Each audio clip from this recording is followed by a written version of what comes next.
Hi gang, the Joy of Football podcast begins this week with Martin Tyler's letter from the Gantry, and he's gone all Harry Potter. I would never have thought that my final words on that particular evening would be, there he is, Harry Potter. And we've also got We Need to Talk About in two helpings today. Lassana Diarra took FIFA to court. Three of the best, and we're really expanding the concept this week. It includes a stadium and more than three players. This is where Martin is really expanding the concept. Yes, I'm really expanding it because it's an old thing, not an old player. It's Goodison Park. The voice of passion rears its head again. And my voice of passion this week is really building on what we've been talking about, the difficulty of bringing kids through. Comparisons, just one set of players, centre-backs, Arsenal, Gabriel and Tony Adams.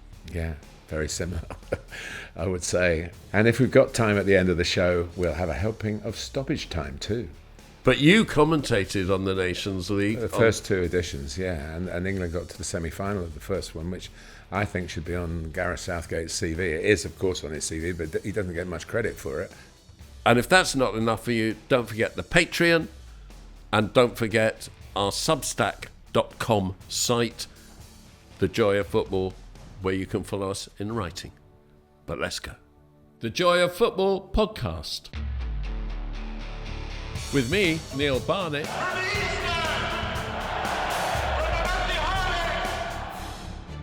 And with me, Martin Tyler. Looks like Xavi! Ready! Aguero!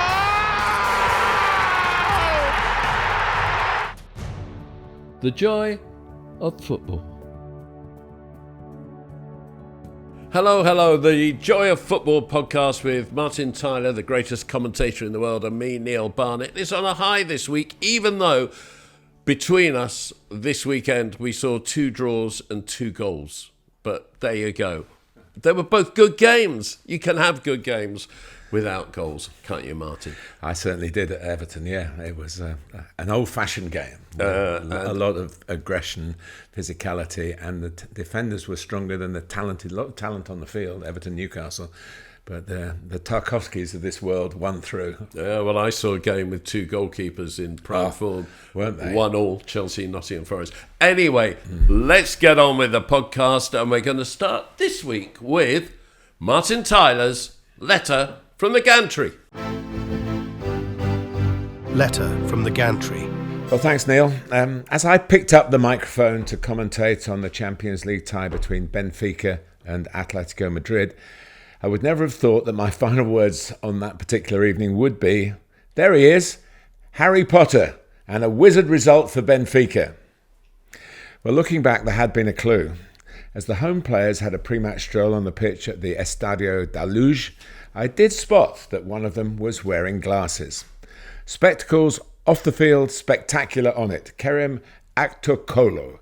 Manchester United fans might remember the name. He scored home and away against United for Galatasaray in the Champions League last season. With glasses off, but obviously very clear vision on, he whipped in the opening Benfica goal against Atleti. It was his latest magical moment for his new club. A third goal to go with 3 assists after a transfer which was only completed with 15 minutes to spare, right at the end of the summer window.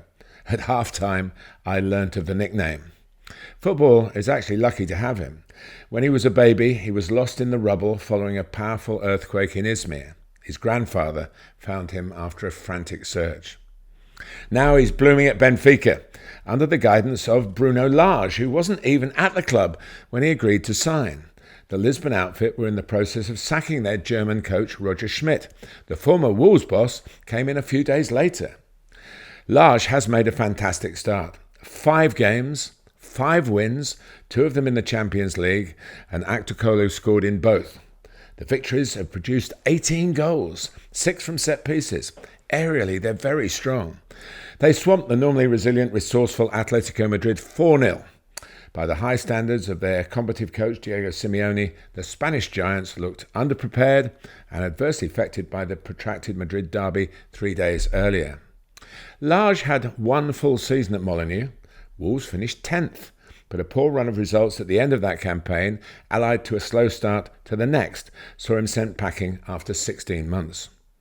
Since then, Julian Lopetegui has come and gone, and Wolves of today go into the October international break bottom of the Premier League with 1 point from 7 games. And it won't have gone unnoticed in the Black Country that Lopetegui's current club, West Ham, posted a big win over Ipswich. At the same stage in this season, Nottingham Forest are in the top half, with the assured touch of Nuno Espirito Santo, who preceded both Lage and Lopetegui at Molineux, and was the coach, if you remember, who steered Wolves back into the Premier League in 2018. Only 7 of the 36 clubs in the restructured Champions League won their opening 2 games, and Benfica are among them, with a goal difference of +5. Only Borussia Dortmund have bettered that. Aston Villa and Liverpool, of course, are amongst those fast starters. When Kerem Aktürkoğlu arrived in Portugal, the Benfica fans had no faith in the team and were very influential in the dismissal of the previous coach. But emotions change very quickly amongst supporters in that lovely country. They have an expression which roughly translates as going from 8 to 80 in the blink of an eye. They now believe that they're on top of the world. Or to put it another way, with the wizardry of their Harry Potter and his chums, Benfica are living it large.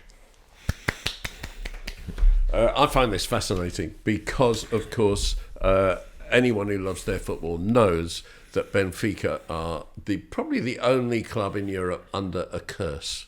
And the curse is the curse of Bela Gutmann, who was their manager-coach in the 1960s when they won the European Cup in successive years. First team other than Real Madrid to be champions of Europe, 61 and 62, yeah. With a young Eusebio, of course. And when this famous curse became known, Eusebio went to the grave of Bela Gutmann and prayed for forgiveness.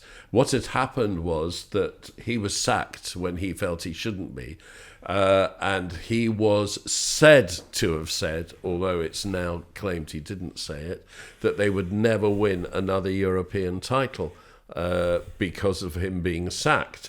And since then, they've lost 8 European finals. They've lost 5 European Cup Champions League finals, to Milan twice, Inter Milan, Manchester United and PSV Eindhoven, and they've lost 3 UEFA Cup Europa League finals to Anderlecht, Chelsea and Sevilla.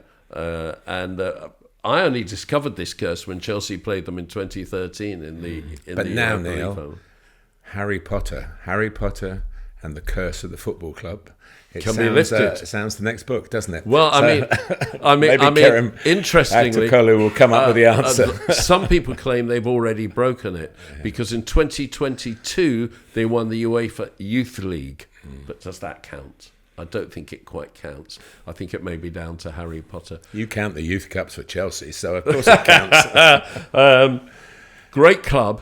Yeah. But it's strange how this curse has been so publicised and has seemed to have come 8 finals. That's an awful lot to lose. I was told by a journalist friend of mine at the Benfica game that he was named Harry Potter. So after it was over, we were messaging each other, and I'd obviously done very well in the game. And I said, well, which Harry Potter, what do you think? And he said, I've never seen a movie or read a book or anything, but the magic of the name. And of course it's the glasses, isn't it? I mean, here we are, Neil Barnett and the curse of this kitchen, maybe. Yeah, exactly. yeah. A curse of Benfica. What was it? In one summer, they signed Enzo Fernandez for €10 million. He went and won the World Cup in the November, and in the January they sold him for €121 million. I think they're doing all Chelsea. right then, aren't they? But they're good at the moment, and they're a good watch, and they get players in the opposing penalty area that are, as I mentioned in the letter, they are very effective in the air. And it'd be interesting to see how they carry on. But they're not, of course, top in Portugal. Sporting have won all their games, all their league games. So, so it's going to be a good league to keep an eye on that one. Yeah, Lisbon, great city, and 2 great clubs. You haven't mentioned the food. I suppose there's something there that... sardines? If you have sardines and chips for lunch Yeah. in Lisbon, you won't have them anywhere else ever again because they're just so superior. Definitely. You heard it on the Joy of Football. Right, we got two we need to talk about segments today. The second one is this court case brought by Lassana Diarra, but the first one is more of a football one. We need to talk about, and it is Brentford and their tactics. And their first tactics, obviously, is to score early. But that's amazing because the first three times they did it, inside the first minute, they got 1 point from the 3 games. Yeah. And then when the word went out that they'd scored inside 2 minutes for the latest game, you're thinking, well, what's that going to get them? But in the end, we've talked about Wolves, haven't we? And here they come up again in this this conversation. It was defeats to Manchester City 2-1 and Tottenham 3-1 and a draw with West Ham 1-1. And then they beat Wolves 5-3. But the interesting thing about Brentford, I mean, for me, first of all, they're a miracle. A bit like we talked about recently, Bournemouth being a miracle, staying up on their budget and on their stadium and on their just their resources and their potential. But Thomas Frank was linked with a number of top jobs in the summer, and I understand that because he is beguiling, because he is a wonderful interview. He's very clear about what he's trying to achieve tactically and how he sees it.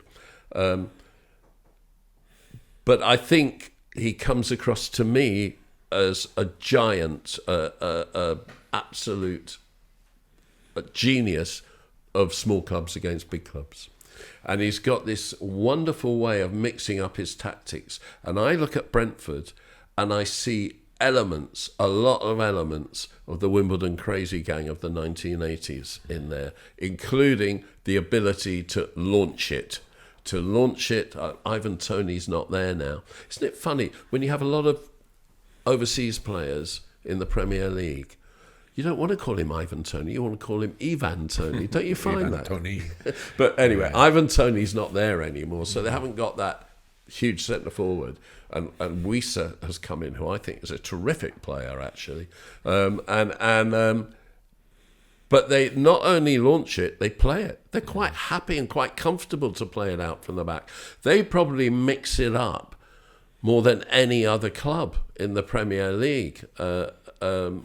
And that's how they get by. They have the ability to surprise in how they actually exercise possession of the ball more than any other team, I think. Well, they are unwavering, the players, in their belief in Thomas Frank and what he does.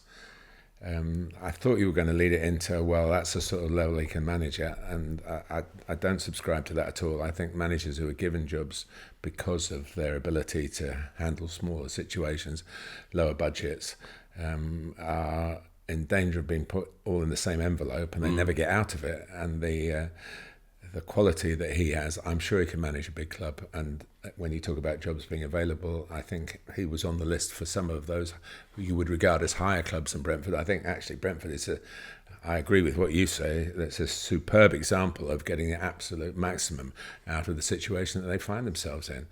I mean, it's even when I did their first game in the Premier League, when they played Arsenal right at the start after their promotion season, and you know, it was 1947, I think, when they'd last played in the top flight. Yeah, and it just was amazing feeling that this.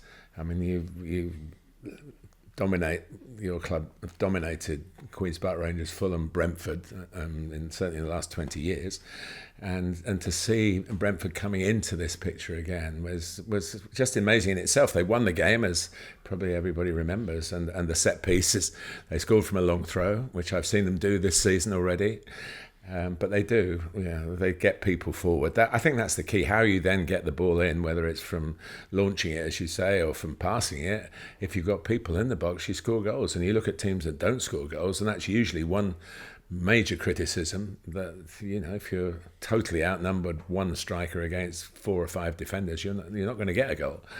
So they've worked the percentages well, but they play as well. So no, it's. I think we need to talk about them to say well done. And the same applies to Brighton, who have a similar model. And they continue. They probably have a slightly more recent history. They played in the top division in the late 70s, early 80s. They got to a cup final, of course, in 1983 as well, an FA Cup final. But they're still.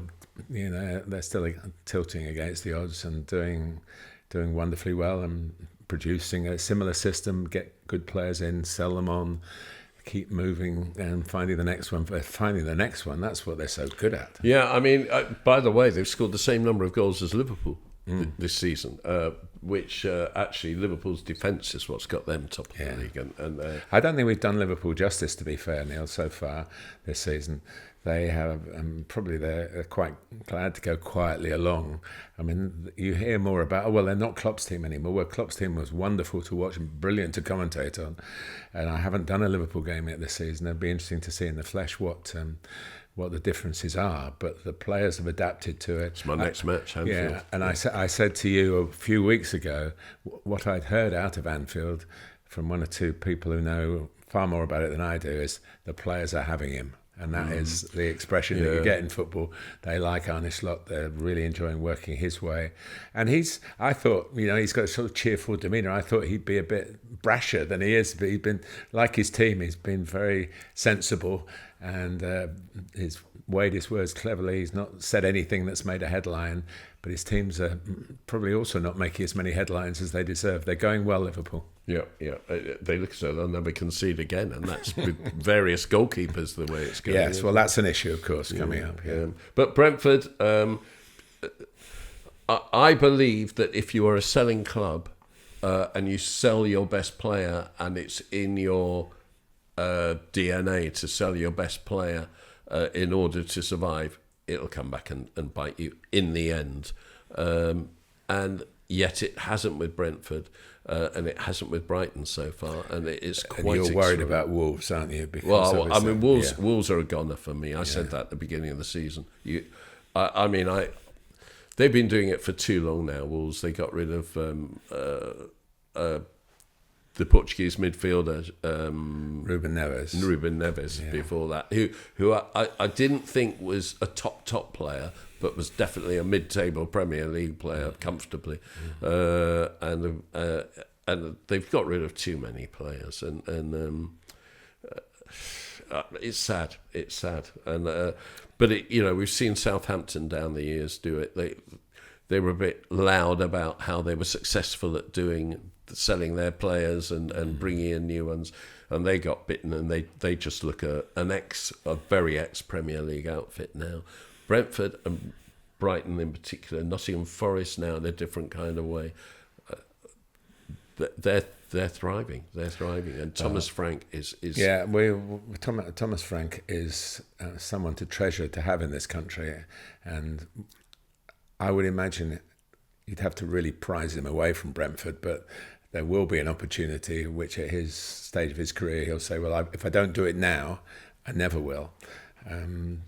But so far, so brilliant, I think is what we can say about his time at Brentford. Okay, that is the first we need to talk about. Coming back, more we need to talk about. But now, 3 of the best. And he makes them pay. 3 of the best. He's made them pay. And that completes a wonderful hat-trick. Right, well, we're expanding the 3 of the best concept this week. That's because I've never been any good at sticking to rules, and because Martin just has so much flipping knowledge. So we've got to cram it all in. Martin, your young player. Well, I was going to start by saying you won't have heard of him, but I think you might have heard of him over the past few days. His name is Matheus Mane.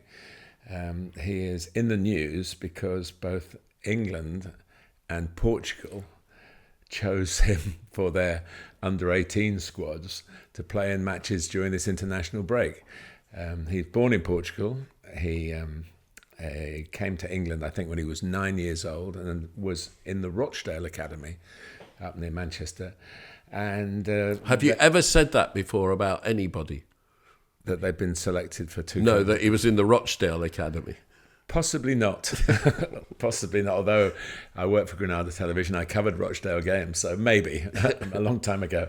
But he's with Wolves now. Again, this is a very Wolverhampton slanted podcast so far, isn't it? But he's obviously made such an impact. He has represented both countries, I think, under 17 level. He just turned 17 last month, so he's really at the outset of his career. I think Rochdale might have taken him in the first team squad back end of last season. I'm not sure about that. But he's an attacking player. He's got obviously the two nations looking at him, and whether it's a squabble or not, it doesn't really matter at this age.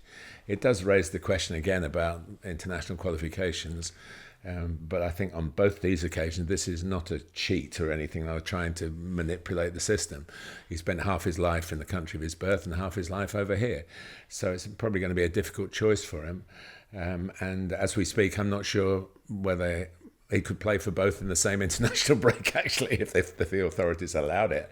I suppose he will have to make it at senior level, and let's hope it goes on to have that problem. Do you think then will have to make a choice? Do you think it's a choice between sardines and chips and cotton chips? Well, it could be. I mean, I seem to remember being very well fed around the Rochdale area when I was covering games up there. And yeah, look, it's the system is slightly flawed, but I think I prefer it as it is than what it used to be, where if you were born somewhere, that's the only country you could play for, and life isn't as straightforward as that. So I think we have to suffer this. But of course, for the international coaches and for the player himself, it's a big thing to make at 17, isn't it? And you've probably got pressure from your parents in a not unkind way, but in a nevertheless quite intense way, passionate way. Sometimes when you're a bit older, then of course, if you're English, and like Adam Mola-Lookman, for example, who played for England, won a World Cup at the underage level with England, and then not really get into the senior side, then you have another qualification, as long as FIFA rubber stamp it. And I think they're very fair with those things. So we'll see. But I thought it's a great way to make the headline. And although some young players have done very well in recent matches that I've seen and you've seen and you out there have seen, I haven't seen him play, but I'm looking forward to it. And I'm pretty sure it's got an accent on the E, so it's Mane. Yeah. So I don't think there's a connection with Sadio, but there is certainly some potential there, and good luck to I've never been to a game in Rochdale. I've been to a wedding in Rochdale Town Hall, and it's got a grand square in Rochdale. But I think people who come from there think they're from Greater Manchester rather than Rochdale. Well, they didn't 40 years ago. No, Rochdale, proper place. Right, I've got two young players. I told you we were expanding it this week. And they are possibly two you've not heard of, many people, Archie Brown and Max Dean. And I hadn't heard of them before last week. They play for Ghent in Belgium, who Chelsea played in the Europa Conference. Archie Brown wears number 3. He's 22 years old. He was, for me, the best Ghent player on the pitch. They played... they were a bit overwhelmed a lot of the time, and they played a 5-4-1 against the ball, so he was left back in a 5, and a 4-4-2 with the ball, and he was left wing, and the poor guy therefore had Pedro Neto coming at him when he was in defence all game, and when he got forward he had to attack Axel Disasi, who's a unit and really a centre-back, who was playing right back. I am falling in love immediately with Archie Brown. He's a Birmingham boy. He came through the ranks at Derby. He was in the Derby youth team that won its only ever national title in 2019. They won the Academy League North, and in the playoff played against the Academy League South champions, who were Arsenal, who had Bukayo Saka in their lineup. Derby won 5-2. He was involved in 4 of the goals, but he thought, there's no route through to the first team quickly enough for me. So he got a transfer out of England to Lausanne in Switzerland. And there he played left-sided centre-back and came to the attention of Ghent, who a year ago qualified for the Europa Conference and signed him. And at Ghent, he's played left-back, left-wing back. He played 2 games for England under 20s. He's now too old even for the under 21s. I know a lot of Premier League clubs are looking at him, and he's not bad.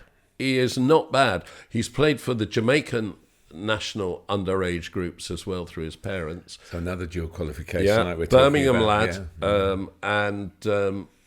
lad. I just feel a sense of impressed respect for someone who says, I think I'm going to do better by going to another country for a while. It's one thing to do it coming to England with the glory of the Premier League to look up to. It's quite another thing to leave England and go and do it somewhere else. And Max Dean, who's 20 years old and is in the current England under-20s squad this international break, he came through at Leeds and didn't make it, or didn't make it quickly enough for himself. And he got a transfer to MK Dons in January 23, and they got relegated from League One to League Two. The manager who bought him had been his under-23s manager at Leeds. And in the 23-24 season, last season, he was the top scorer with 19 goals, and they got into the playoffs. And that got him a transfer to Ghent.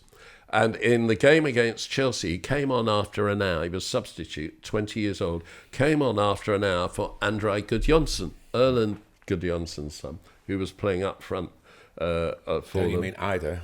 Ida Gudjonsson, Erland, I think, Erland Jonsson. Ida Gudjonsson. Too many, yeah. Too many sons. Yeah.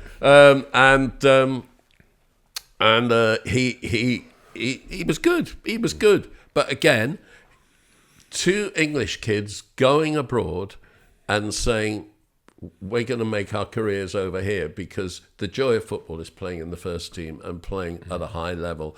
And they brought real joy to me. If I were their families, I'd be so proud of them. I think more kids are doing that than we realise, going abroad and making careers abroad. We'll come on to it later, but actually travelling between different countries now as a footballer is going to be made a bit easier, I think, after some legislation. It'll bring me on to something else in a minute with young players, but those are my young players. Let's go to old player. Well, he's not very old players. Yeah, I thought we were going to do players. I'll come back to my player when it's time. This is where Martin is really expanding the concept. Yes, I'm really expanding it, because I'm not. It's an old thing, not an old player. It's Goodison Park, where I've been recently, and suddenly, for the first time, realised that it won't be there next season. Certainly not as a Premier League ground, and that the countdown is on. And even before I got to the Gantry, I was just looking around and thinking, well, yeah, that looks a bit tired there, but and gosh, look at that big stand over the tunnel. How high is that? And I remember sitting up there ages before, and I spoke to the head of communications. I said, I did a game here when Neil Watmore scored. He said, yeah, that was a League Cup semi-final back in the late 1970s or something. I said, it's the only time I've ever sat up there. And I got very nostalgic about it. And then they announced that this was, if there was no home draw in the FA Cup, there would be 16 games left at Goodison Park, first team games, Premier League games, and then one's now been played, so it's 15 to go. And I am back there again in a couple of weeks, and I'll probably feel even more nostalgic. But it's just an amazing place. And of course, it's time to move on, and other clubs have shown the value of that. And I'm sure maybe the new start will come at a good time with the new ownership looking like it's on the horizon. And that's a big attraction, obviously, for the investors who are going to hopefully sort out those boardroom squabbles or all the difficulties between the fans and the boardroom and the pitch, because obviously it's Everton. The last 3 or 4 years have been nothing like the Everton that graced Goodison Park for many, many years. The only thing about Goodison Park that I could say is a negative is, from Everton's point of view, is they moved there in 1892, and where were they playing before? Anfield. And because they moved out of Anfield, the people that took over the ground decided to put a football club on it. And And Liverpool Football Club was born only in historical terms because Everton couldn't agree the rent for Anfield. Yeah, and Anfield- Imagine what their life would have been if there'd been no Liverpool Football Club. Anfield is actually on the back of Anfield Road. Yeah. In fact, the away end is in Anfield Road, not the home end. And really, I would think technically it's in the town of Everton, isn't it? It's certainly not far because you've only got to walk across Stanley Park to get there.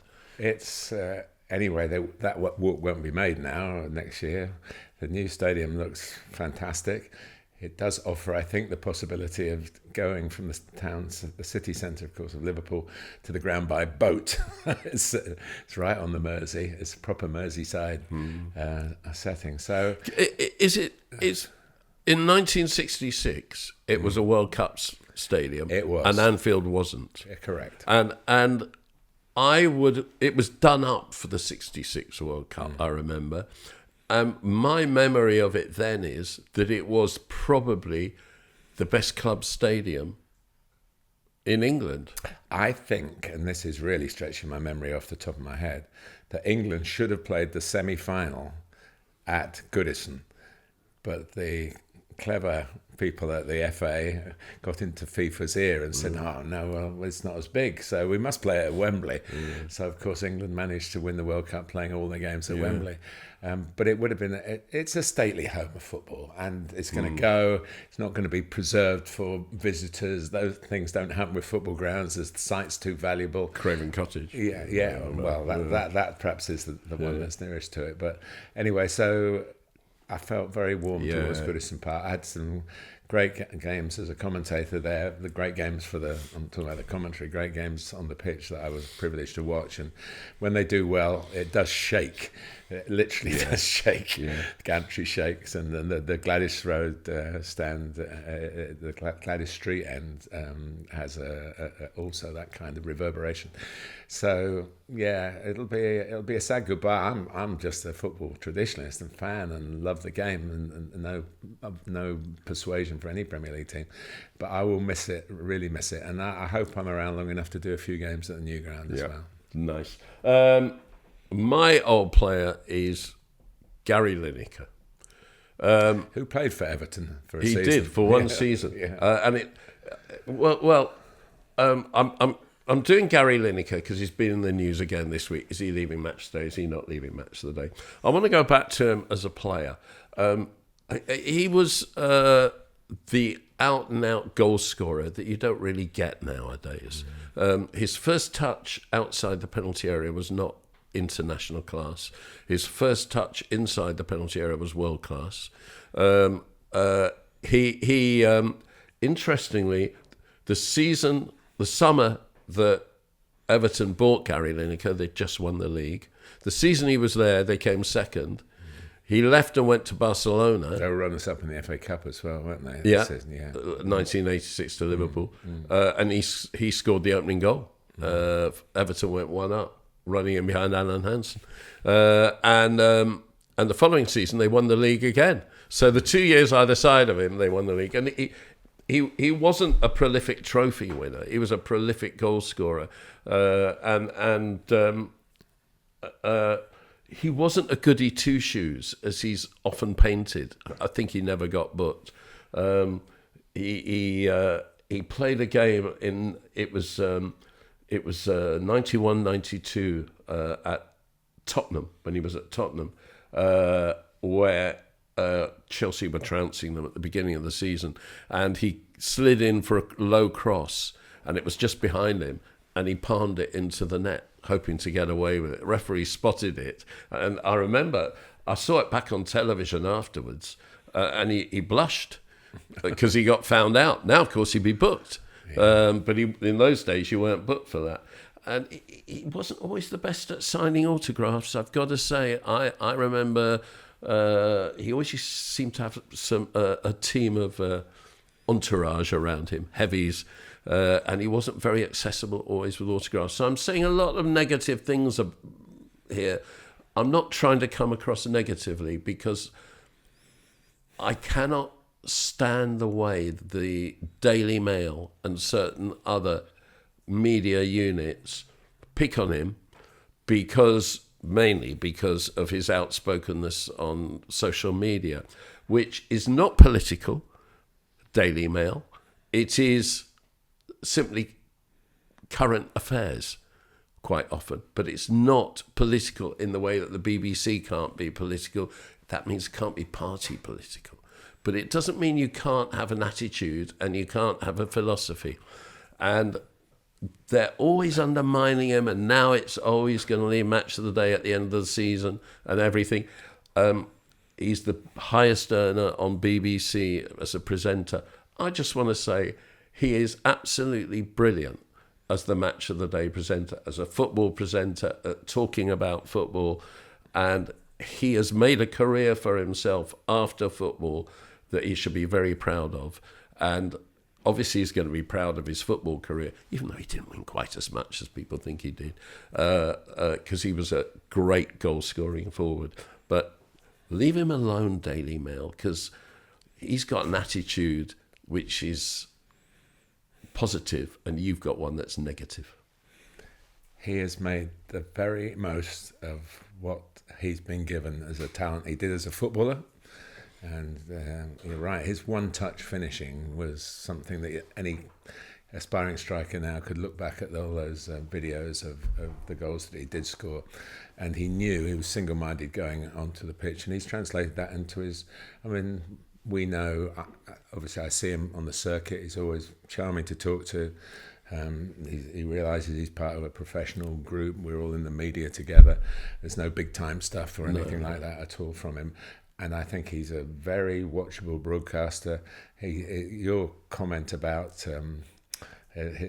was he going to finish this weekend? And he came out and he said, yeah, my last match of the day before the international break. And I thought he timed it. His timing is worthy of a stage presence, I think, as his timing was in the penalty area. So good luck to him. Yeah, right. Your player this week? My player is quite a young player. He's 23 now, Brennan Johnson, who has achieved the feat of scoring in 6 games in a row, which is the sort of thing that Gary Lineker would love to have done. Six Spurs games in a row, different competitions. To do that, Harry Kane was the last person to do that, so that's the company as a goal scorer you'll find yourself in with a run like that. He's not playing through the middle. He's actually your kind of player because he's right-footed on the right, but he has a wonderful gift of getting in at the far post to get those sort of tap-in goals. The cut-back, the one at Old Trafford, of course, so early in the game, was in this run. And last season, he was in the news because he was the player that cost Nottingham Forest in the financial sustainability, profit and sustainability situation, because he was sold after the deadline because they wanted to get more money and they knew that they could, the market force was better later, but it obviously transgressed the rules. So he was in the news for that, and he didn't have the best of times with his first season at Spurs. He only scored 5 goals all season, so he's already surpassed what he did, and we're only in early October. So he's a very likeable chap. His dad was a player, and had a reasonable career, and I think Brennan's going to outstrip his dad's career, and he's making great progress. And Kulusevski was always the one going to play on the right hand side because that seemed to be where his chosen position was, but he's been shifted and doing very well as a 10 or playing on the left. He's shown a great deal of versatility. He's a very important player for Spurs still, but Brennan's in and he's making the most of it. Yeah, and another player, how interesting it is, you don't necessarily adapt in your first season going to a new club. And that's what it's at Manchester City. By the way, we've got to mention this because Neil he probably has spun the tape back a few times. Mateo Kovacic scored 2 goals in a game. For the first time in his Premier League career. I don't know about his previous career before that. Well, when he was a teenager, he was a prolific scorer for Inter Milan in his first season. He got 6, 7, 8 goals, and that's why Real Madrid bought him, I think. Yeah. But for Chelsea output, he's probably beaten this season what he did in his whole career. Well, not far off. Yeah, he got 4 Premier League goals for Chelsea. Yeah. And he came in. When was it? 2018, and left in 20. this is second season at City, isn't it? Yes. So he left in 2023. So 5 years he got 4 Premier League goals. Oh, don't. But I wish him well. There's a little bit of resentment in there, I think. But I wish you well, Matteo. I've got 2 players. I'm stretching it again. 2 Nottingham Forest players. It's your kitchen, so you can stretch anything you like. I'm going for Chris Wood, and this is an interesting one. Ola Aina, or Ola Aina. Well, he says Aina because I believe the story goes that he was quite happy with Aina. It's a bit like Brozier was happy with Brozier, but now it's Breuer, isn't it? So these things do change, and we have to adapt to that. Well, Ola, when he was 15, and I checked with how he wanted his name pronounced, it was Ola Aina then, but Ola Aina. I'm going to start with Chris Wood, though. Chris Wood was a bang it in at the far post, head it, one-dimensional player. And I first came across him, and he'd been around, but I first came across him personally when he was banging them in on loan at Millwall. And in the end, he banged in enough goals that a Premier League club took a chance with him. I know he played in the Premier League, but I think that was after promotion with Leicester in 2014. Actually played. I looked it up because I knew, and Chris Wood definitely deserves a mention because he's quite, I think, a unique player. His debut for the Premier League was in April 2009 at West Bromwich Albion. I don't think he was even a fully contracted professional then. It was a bit of a surprise that he played. And they got relegated, and he then scored a goal in the Championship in September 2009, and then moved around with his loans, in which Brighton was one of the teams, Millwall, as you mentioned, Birmingham as well. And he didn't score a Premier League goal until he went to Leicester, and he helped them get promotion. He scored 1 goal, and they got rid of him. On the first day of that season, they drew 2-2 at home to Everton. He scored, and then he moved again to Leeds, and finally at Burnley, wasn't it? When he came and he came through. And it, for Nottingham Forest, he has been a revelation. He has been one of the critical people to keep them up. He plays well. He leads the line. They're a counter-attacking team. He's got a lot of holding up the ball to do. He's got a lot of chasing the ball to do, as well as heading it in at the far post. And he has been an absolute revelation. I think he's been terrific. And it just got me thinking, why don't Premier League clubs, they always buy from abroad now. They don't buy from the Championship. So I looked into it. And they do buy from the Championship, I'm delighted to say. There's far more. Often players who have been at Premier League academies or youth teams and gone down to the So this is the little list, and I thank our production team who seem to be much more into Championship football than I am. They're more of the same age of the players as well. So. I think they're just into crap clubs, but we won't go beyond that. But Joe Gomez, of course, went from Charlton to Liverpool. Ollie Watkins from Brentford to Aston Villa. Brentford signed him from Exeter. Yeah. So that's going down another level. So Ezra Konsa as well to Aston Villa. Who was signed from Charlton to Brentford. So Brentford are a sort of staging post, really. Yeah. You go through that. Brentford are very interesting in this. Now, respect. We're talking a lot of Villa here. I want to put Morgan Rogers in there, but because he's signed from Middlesbrough, but and Jayden Philogene, who was signed from Hull, but you're not having either of them. Because Morgan Rogers was at West Brom, and a very, very highly rated young man, and so highly rated that he went to Manchester City. So, and West Brom were a Premier League team, I believe, when he was at West Brom. So he's had a lot of Premier League football, but he needed regular football, and obviously Middlesbrough have given that. But he looks to the manner born, where when I saw him play an FA Cup replay, I think he was supposed to be the hot property, really, and now he is. But he's taken an interesting route to get there. And Philogene is a Villa player. I mean, I know he had his year away, but he's been in the youth teams, and he played in the first team before he went away. So you're not having him. West Ham, Jarrod Bowen from Hull. No, you've got an example there. And Sasensio Somerville who they've just signed from Leeds, yet to establish himself. Yeah, but Leeds were a Premier League team, weren't they? So, you know. Well, can we have Jorginho Rutter from Leeds? Rutter, yeah. From Leeds to Brighton. No, not really. But I know what you're trying to say, and people like Joe Gomez are the perfect example. And Eze at Crystal Palace. Just to run them through, of course, Crystal Palace, you've talked a lot about Adam Wharton from Blackburn. Tottenham, Archie Gray, they're yet to establish himself in the first team, but I'm sure he will. Bournemouth, Alex Scott has been mostly injured since they signed him from I've forgotten Bristol City. One of the Bristols, and he's from Guernsey, actually. He's on the Matt Le Tissier route. David Brooks, of course, Bournemouth signed from outside the Premier League, and for a while he was wonderful for them till he got ill, but he's still there, still playing. And as you said, Everett. I put David Raya in because he was at Blackburn. And then, of course, went to Brentford and got promoted. So he got himself up. What I'm saying is, are the Premier League clubs looking into the Championship? They are, but the thorny old issue is it comes with an English premium, a homegrown player premium. That means you have to pay more. And if you can get somebody, as your club Chelsea do, pluck them from a small South American setup at a very young age, then it'll be cheaper and you can get a better investment. And much as this is as much a financial issue as anything football wise, it is an industry. Much as it was all done that everybody played for nothing and you could watch the games for nothing and we were all entertained and free.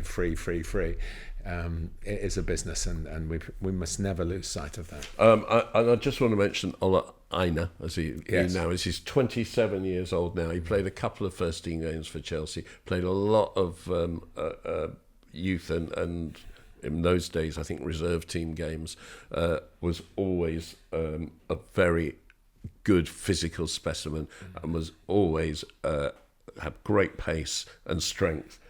Could play in the centre as well. A real good defender. But he didn't make it. He went out on loans to Hull, and then he went to Torino. So going back to Archie Brown and Max Dean, he went to Italy, and I think he spent 4 years with Torino. Spent 1 year on loan at Fulham, but he played a lot in the other 3 years in Serie A for them, and did well, and has gone to Nottingham Forest. He's a Nigerian international now, playing right back mostly for them, coming up to 50 caps, and he's playing really well for Nottingham Forest. And he's pronouncing his name like his dad told him to. Yeah, but he went abroad in order to establish himself, and I just think it's great that kids have got the outlook that everything's not in England. You can get it across the globe. And maybe that's now an accepted pathway. Mm-hmm. Right, that is three of the best. Let's carry on with Voice of Passion.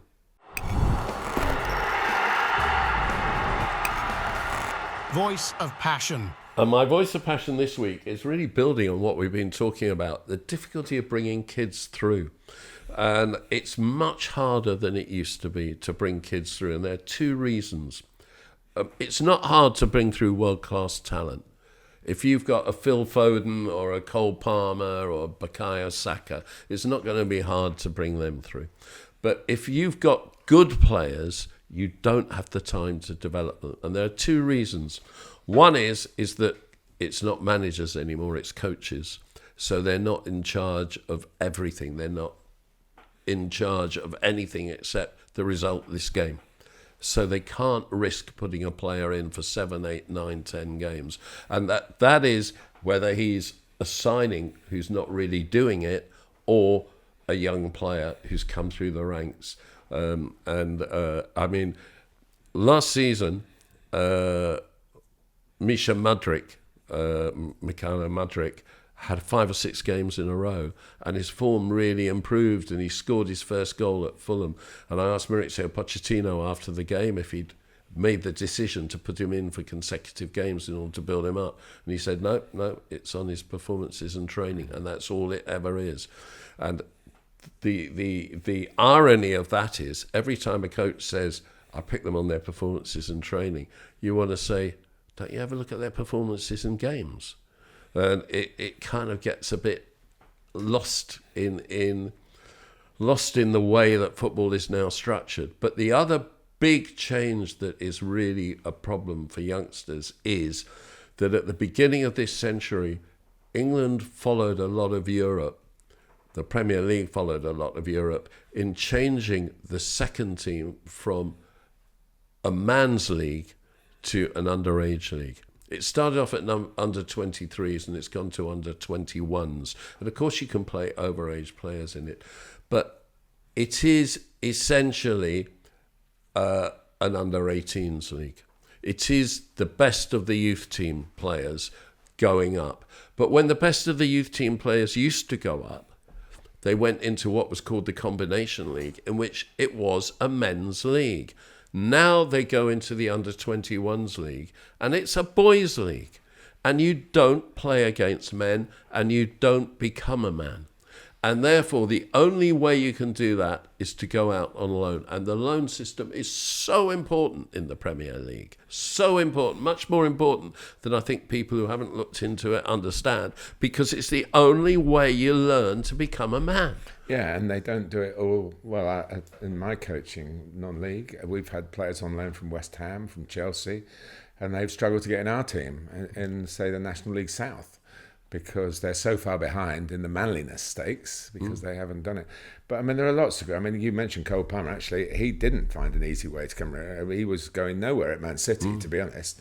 He'd have got games and we'd have heard of him, and he actually left on a bit of a high. He had a couple of quite impressive goals at the start of last season, didn't he? Just before the move, in big occasions, showpiece occasions.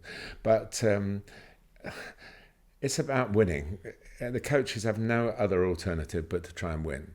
So how do you try and win? You try and manage your resources to the best. In the old days, you'd say, well, I know what my best team is. They'll play unless somebody is injured. And if he doesn't play, he's the next one, the next cab off the rank. And they play all the time. Now, I guess, partly because of a certain amount of common sense, but also because the medical teams have such an important influence on it, then you're told as a coach not to play him because he might get injured, or play him for an hour and take him off. So, but they've got the extra number of subs, in theory, should allow your pathway. But it doesn't, because you can't. Why would you take a risk? If you're 4-0 up, you might have one of the 9 subs who's only there to make it. And sometimes I notice they don't even put the full number of subs on because they don't want to elevate somebody above their status. But also, Martin, if you're coming on for 5 minutes at the end of a first team game, that won't teach you to be a man. It'll teach you to be flipping afraid. But you've got to be good. Neil, you've got to be good enough. The truth is, if you're good enough, you will get there. And you might have to go abroad. And I'm fascinated by your examples. And talking my young player as well has got an opportunity, but he's nowhere near there. He's in the headlines because 2 countries want him at under 18 level. So, the other thing is, of course, that if you're only interested as a coach, and the structure of the game is such that you are only interested as a coach in winning the next match, you're not interested in coaching development in players. And I find that development of players stops beyond do this in this game, do that in that game, stops when you get into the first team squad. And a lot of players who need that development then aren't getting it. But that's their problem. It's the player's problem. If you don't make it, there's usually a reason that you've got to look in the mirror and say, well, actually, I didn't do this, or I could have done that, I could have trained better, I could have, when I got my chance, my 10 minutes, I could have made a greater impression. It's not down, there is, despite this wonderful care for players these days, physically and mentally, which is very important, and I'll never underestimate that. It's a tough business, and you've got to be tough to do it, and you've got to take the setbacks. And the lads that have gone abroad, and you've got Jadon Sancho now. He's had a very interesting pathway, hasn't he? Being a Londoner and ending up at Man City and then Dortmund and the problems at Man United and back to Dortmund and now finding himself playing for Chelsea. But he's tough. He's got through all this and he stood up to a coach and maybe that wasn't the best thing to do, but he's shown that he wants to get there and he'll do it. Now, if you're not strong enough to do that, then why would you, if you sign for Chelsea as an 18, 19-year-old, do you really think you're going to get in the first team?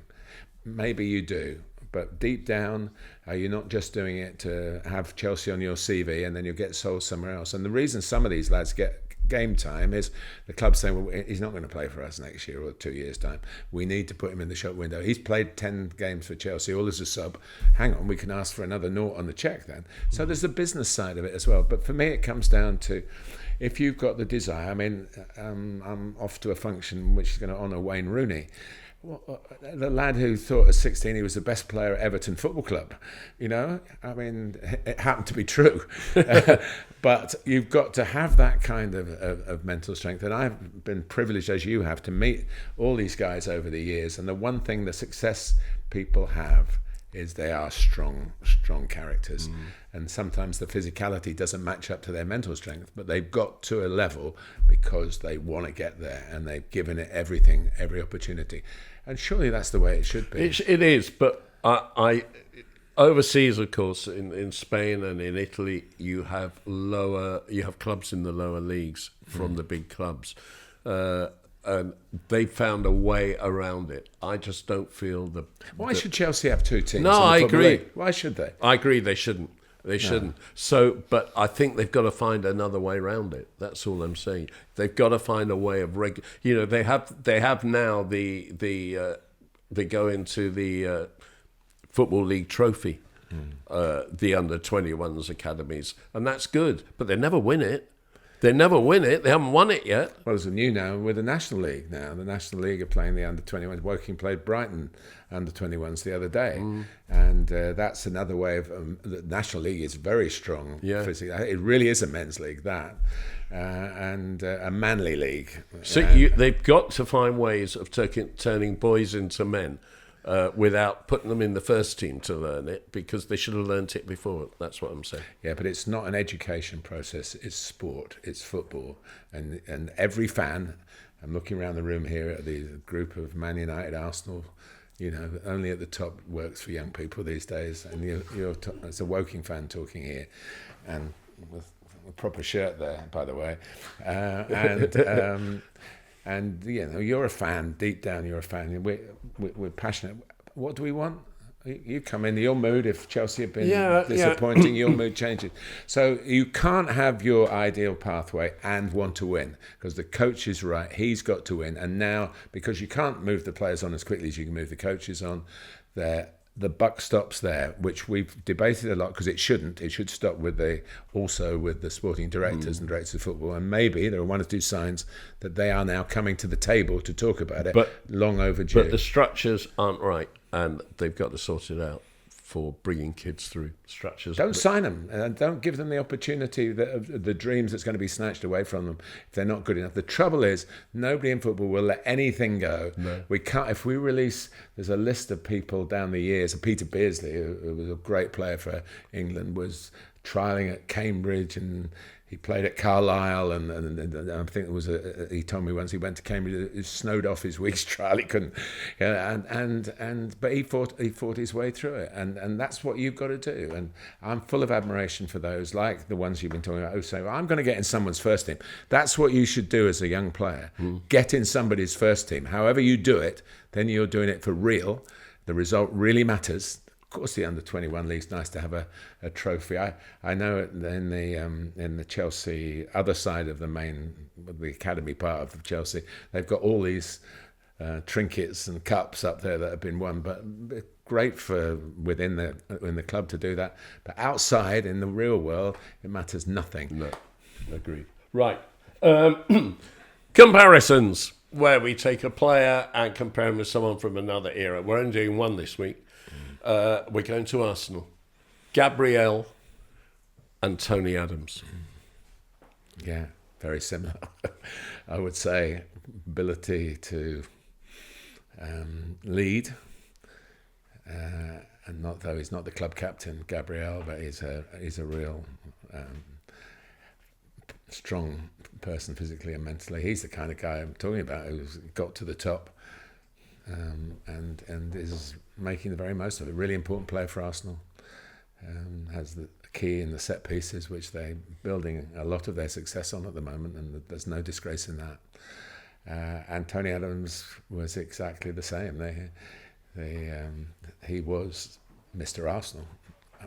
Gabriel's got a bit to do to be called that for this team, and there were a few other candidates as well. But I would say, from my point of view, very similar. I think the two things that I think of when I think of Tony, well, three things. One is that he came through very young and was good very young. Gabriel, when he went to Arsenal, had a struggling year or two and needed to prove himself. I didn't believe in him because I saw him play for Lille badly, and I couldn't understand why everyone was interested in him. So that was different. I think Tony Adams had a kind of leg start. He's got more pace than Tony Adams. He wasn't the quickest Tony Adams. It was all about reading the quick up there, and reading the game. But as managers and coaches have become stronger, captains have become less strong. But Tony Adams was a great captain for Arsenal. He was a leader, a captain, an organiser. He was one of the greats in terms of making his team as good as they could be. I agree, totally. And, he did have a little go at management, didn't he? I think he's got a wide range of interests now. So we hear from him time to time. It's always a pleasure to see him. It's always a good conversation, good company. And he deserves to be mentioned when you're talking about the joy of football, because it isn't all about who puts the ball in the net. Although he scored one of the most famous goals I had the privilege to commentate on that wrapped up the title for Arsene Wenger in 1998 when Steve Bold put him through. And playing football, Wenger got these. Yeah. I mean, they were famous for running forward the George Graham 1-0 and hand arm up for offside, and he got them playing football. He did. And they all enjoyed it. I mean, they especially those who had to do it a different way. But I think the talented players, I mentioned a few weeks ago about Lewis Dunk, who's seen as a sort of stopper centre-half, but is now in a team that plays and invites him to play and wants to play.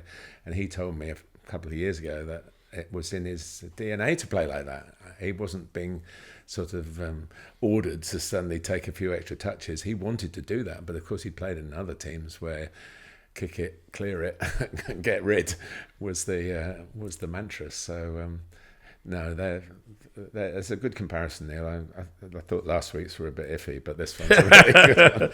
And we move on to iffy indeed. And we move on to our second. We have to talk about court issues. Lassana Diarra took FIFA to court because it blocked him his. When you move from one country to another, you have to get international clearance. Even from Wales to England and Scotland to England, that's frustrated a few people in the past. You can get caught out doing that if your last club happened to be Swansea, and you're going to sign for, I don't know, MK Dons or something like that, then you have to get international clearance. Whatever your nationality is, you have to get clearance. It's another country. It's another football association. Listen, it's even more complex coming from abroad to Great Britain to play football, because you not only need to get your international clearance, you need to get your work permit. Yes. And you can't get a work permit when you're already in the country. So you sign, you do everything else, and then you have to leave the country and come back in to get your work permit, which is why you never ever sign someone on transfer deadline with the intention of them playing the next day, because they won't do it. They've got to go back abroad and come back in. The administration is madness. But well, that's a governmental thing. Yeah, that's not a football thing. No. But the court case this week, which is being appealed and is going to a Belgian court. This was the European court that made the decision on the Diarra case was he wasn't given international clearance to move from Spartak Moscow, who had terminated his contract, to move to Charleroi in Belgium, and they deemed that wrong, and FIFA are going to appeal it, but it has been interpreted as such as the beginning of the end of the transfer system. Before we discuss that, I want to discuss the last great change to the transfer system, which of course was the Bosman ruling, whereby players became free agents at the end of their contracts.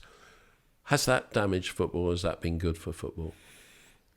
It's been good for footballers. So in a sense, I think it achieved its aim. It's made it more difficult for the clubs to... Well, if you go back, Neil, I think you might remember it, I certainly do. The system in England was I think they called the retain and transfer system, which was actually proved to be illegal back in the early 1960s, where a player couldn't go and play if the club wanted to keep him. At the end of his contract, he couldn't go anywhere else unless he got released. And if it was a transfer, like another club want you, but they're not going to pay the transfer fee, you had to stay at your original club. There was no let out at all. So I think that was got rid of, and now it's moved even more. When you look back at it, you think it was the world was going to come to an end. The football world. There was a lot of doomsday talk about it, but the game adapts. That's one of the great things about football. It adapts to whatever is. It has, but do you think? I mean, just on Bosman, let's take the biggest example of a club losing out on Bosman, Kylian Mbappe, Paris Saint-Germain, because they bought him for, was it 180 million euros, something like that, 100, and lost him for nothing. And now there's going to be a court case probably about whether he gets paid his final loyalty bonus that they owe him. They owe him a lot of money, he says. But Paris Saint-Germain, I watched the Arsenal-Paris Saint-Germain game on television in the Champions League. Paris Saint-Germain were awful in terms of just their lack of quality. I thought they were really poor. Now, do you think they're struggling financially to make the kind of investments they would like to make because of the Kylian Mbappe episode? Well, it may be, because obviously there is a lot of money involved, but the problem is there is a pecking order in football which is not shown by leagues or anything like that. It's just people's perception, and that Real Madrid, everybody's a feeder club to Real Madrid, and that used to be Barcelona. It's a little bit more difficult because they have financial problems now, but in years gone by, everybody wanted to play for Liverpool in this country, everyone wanted to play for Manchester United. It's always been that. How you get there is, of course, what the regulations deem acceptable. I'm amazed that the actual transfer window hasn't been challenged. Well, either. I am completely. That's the biggest restraint of trade. Yeah, it's total restraint of trade. So if in September you lose your place and fall out with a club, you can't Ben Chilwell. You can't play. You can't play again until the January window. And I think that's. I mean, we've had examples of clubs in Europe, English clubs in Europe, where a player hasn't been registered for the Premier League, hasn't been registered for the UEFA competition, and is just hoping to get a game in the League Cup, the Carabao Cup, because you don't have to be registered in the same way.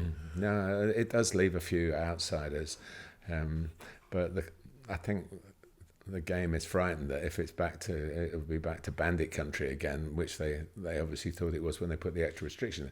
It used to seem it went for years and years. It still happens in non-league football. It's the last Thursday in March.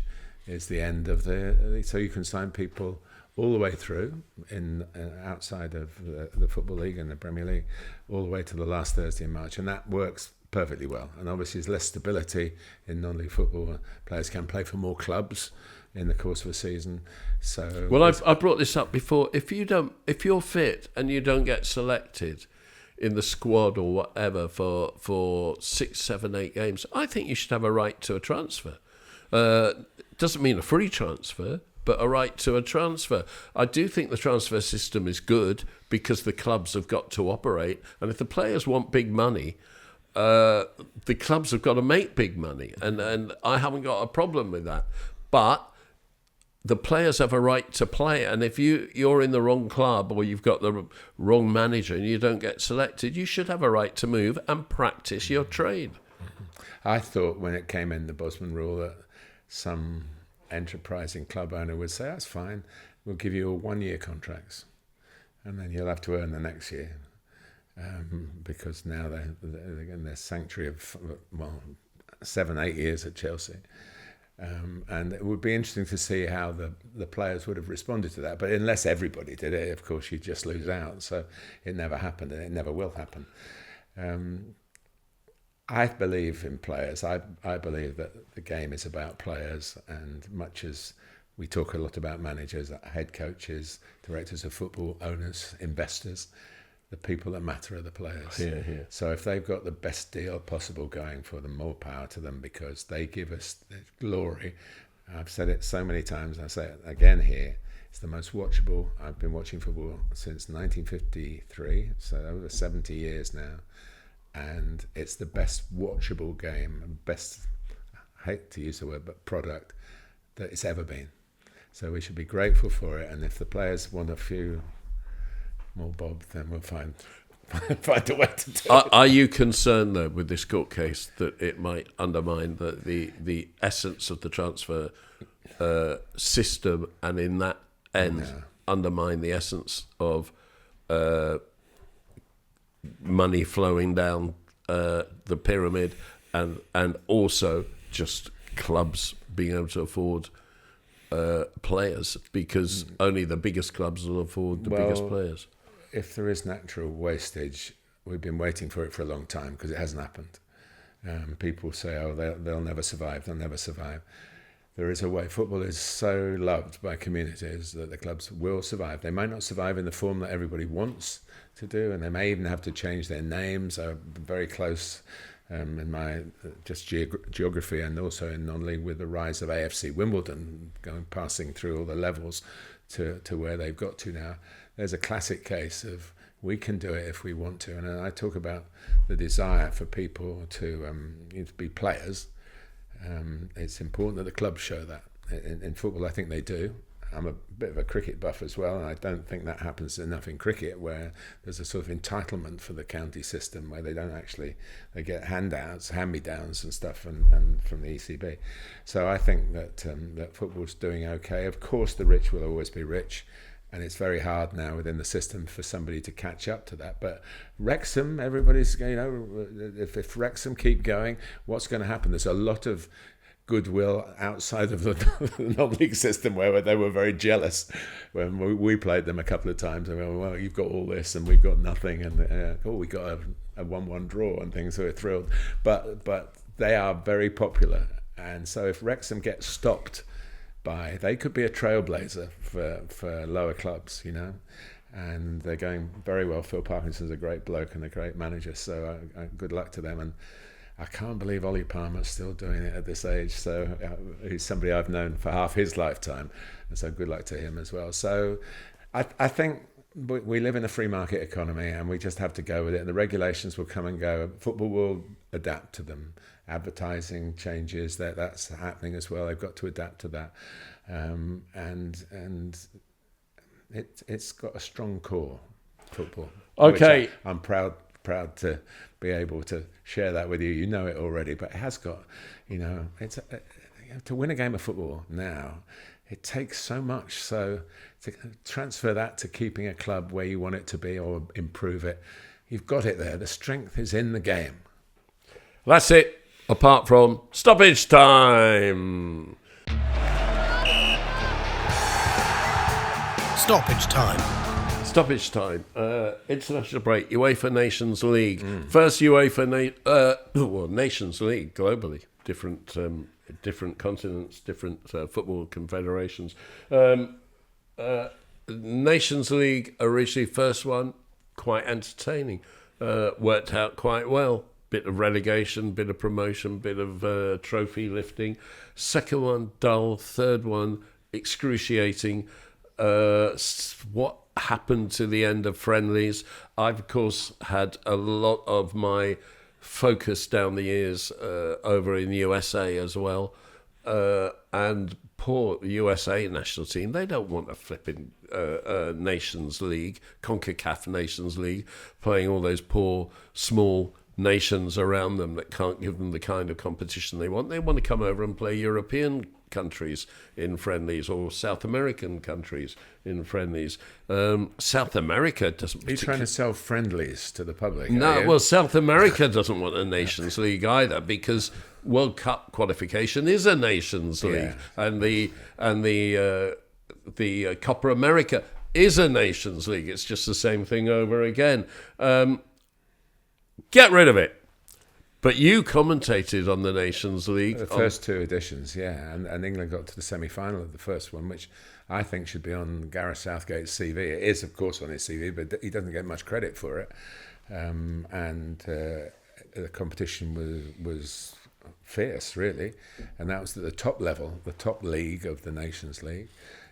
Of course, England have since been relegated, and it's quite interesting. That doesn't get much of a mention when these fixtures are being touted about coming up on your television screen, England versus. So it's actually a team that's just been relegated.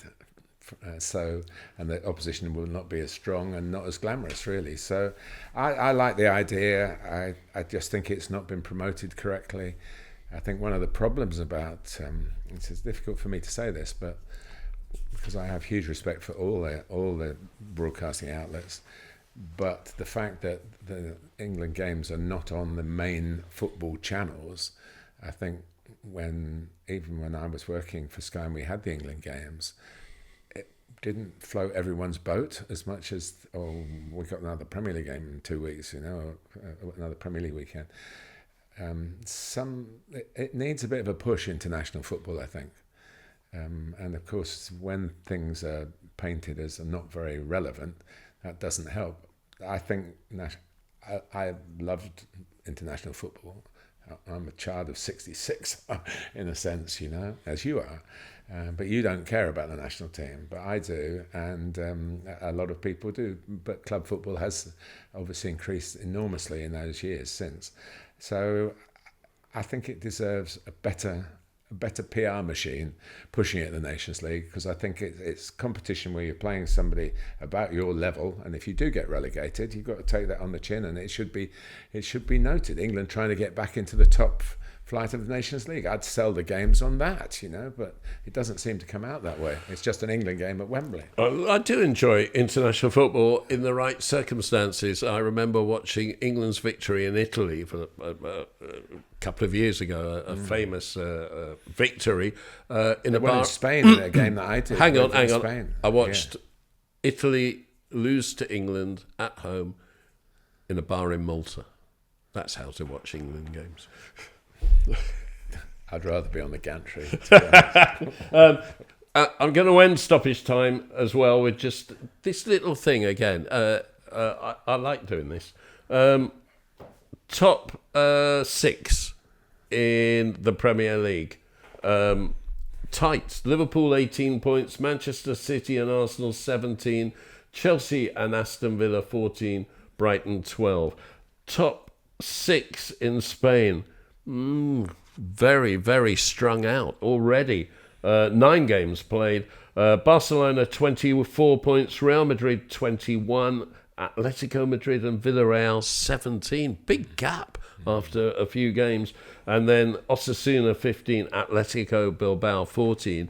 And then in Italy, goodness me, not only tight, but all the teams not winning games. Napoli, this after 7 games, Napoli 16 points, Inter Milan 14, Udinese, Juventus and Lazio 13, Milan 11. It's the teams are struggling in Italy, and even against each other in a way that It's strange when you think back that they were just the most powerful league in the world coming into this century. Maybe they're turning into a league where everybody can beat everybody else. Yeah, well, it's exciting. I think they are exciting games. Yeah. But what you haven't mentioned, we started talking about Portugal and Sporting. 8 games, 24 points. Yeah, that's the way to set about the start of a season, isn't it? Really? Well, Cristiano and goodness knows Luis Figo, I think, started at Sporting as well. Cristiano started in Madeira. Yeah. And my final piece of news from Benfica is that they were supposed to play Nacional, which is the Madeira-based club in the Portugal top division. And for the 17th time in this century, the game was fogged off because it's up a hill. Everywhere else on Madeira, clear visibility, but around the football ground, they couldn't play. And even Harry Potter, which is where we started, even Harry Potter couldn't wave a magic wand and get rid of the game. So the game's going to be played in December, when of course it could be foggy again. So I don't know how we got onto that, but that's I wanted to finish as we started. They always say have a good beginning and a good end. We had a good beginning. I'm not too sure about the ending. Come up with something brilliant now, Neil, to finish us off. From this magical edition of this podcast, from Martin and me. See you next time. Ta-ra. So thanks for going through to the end. That's it for this week. Well, it is for you. We've had to suffer our production team talking about vintage shirts. Youngsters, vintage shirts. I never owned a team shirt in my life. No, the fact is we've got vintage bodies.